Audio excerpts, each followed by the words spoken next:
We're going to Spain. My favorite Olympic gold medalist, Mr. Joe Jacobi. Joe and Joe, you're up.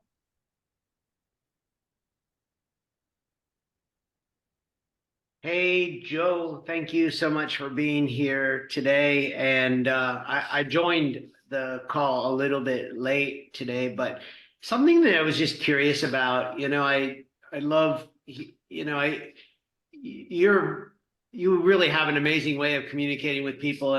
So I have this image, I've never seen you speak, but I have this image of you on the stage. I have this image of you completing some terrifically high profile events. So it really just kind of got me curious about like the other side of Joe Roberts. Like, what do we see when we don't see Joe Roberts? Like, what kind of things are you working on relative to like self-care and how you kind of feel yourself for the next thing? Like, what does that look like? And what is the part of that that you're like, say, working, you really want to work on or improve upon in the year ahead?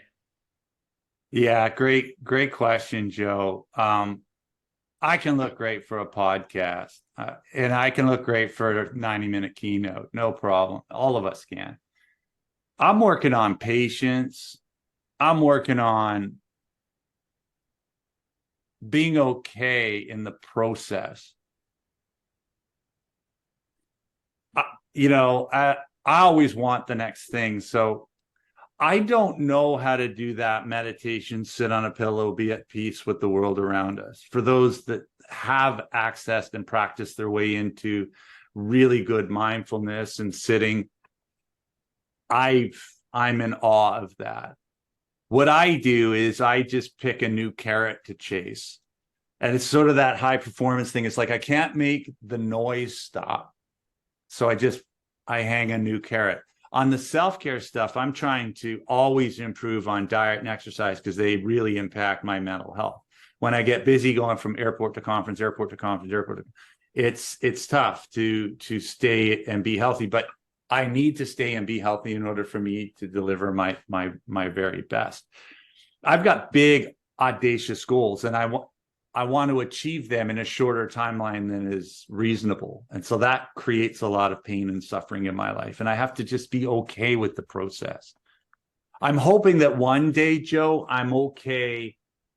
It's like, I don't know. I wrote at the very back of the book this sort of philosophical note on you can go out in the world and you can trade your time and you can achieve all of these great things. Anything is possible. Anything is possible. And then I wrote, but be careful what you trade your time doing because you may miss out on some other big things. And so I'm aware of that. But that's that front, that's that prefrontal cortex. That's not what's driving. And so it's this battle. I intellectually know that, but it's difficult sometimes for me to slow down. So I don't know if it's just sort of honest and transparent. Yeah.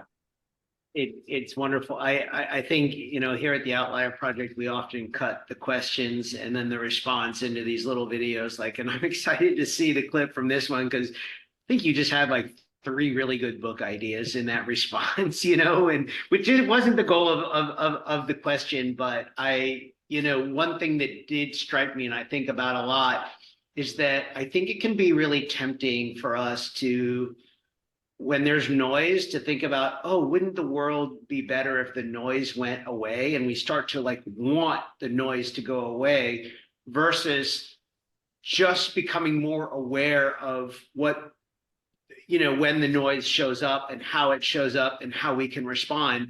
And that's not me like wanting the noise to do something versus, choosing to be with the noise in a certain way, which often kind of reframes it in a different way. But you actually said a lot of good things in your response that I am excited to go back and watch on the video clip. Thank you so much. That was a wonderful answer.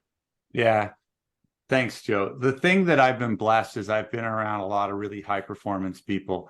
Sean's introduced me to a lot of, athletes and different folks in the business world too, on my side of things. And I don't know if I'm ever going to make the noise go away. So what I'll try to do is harness it. And that keeps me somewhat grounded. I'm the furthest thing from monkhood, but you know. Well, I think to me, what also I kind of hear also that if noise in its most basic form is energy, which I believe it is, it has challenge to it, but it has opportunity as well. So yeah, this is wonderful. This is